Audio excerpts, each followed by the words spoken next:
আজ বাঙালির জীবনে এক বিশেষ দিন। না, নতুন সরকার গঠন হচ্ছে বলে বলছি না। আজ 25শে বৈশাখ, বাঙালির গুরুদেবের জন্মদিন। Welcome to film culture.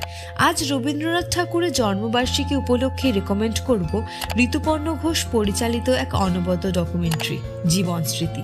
এটা শুধু একটা ডকুমেন্টারি নয়, এটা যেন এক শিল্পীর আরেক শিল্পীকে গভীরভাবে অনুভব করার চেষ্টা।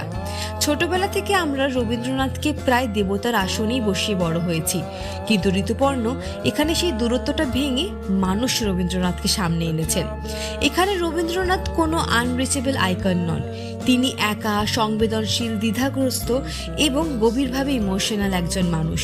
তার শৈশব, কাদম্বরী দেবীর সঙ্গে সম্পর্ক, একের পর এক ব্যক্তিগত মৃত্যু, নিঃসঙ্গতা আর সৃষ্টিশীলতার ভেতরে টানা পড়ে। সবচেয়ে ফ্যাসিনেটিং বিষয় হলো, এটা দেখলে আপনি বুঝতে পারবেন ঋতুপর্ণ ঘোষ যেন নিজেও এই ছবির মধ্যে সাইলেন্টলি উপস্থিত হয়ে আছেন।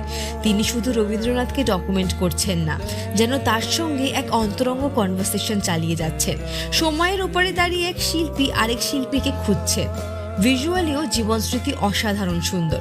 প্রতিটা ফ্রেমে ঋতুপর্ণর সিগনেচার সফটনেস আর মেলানকলি মিশে আছে।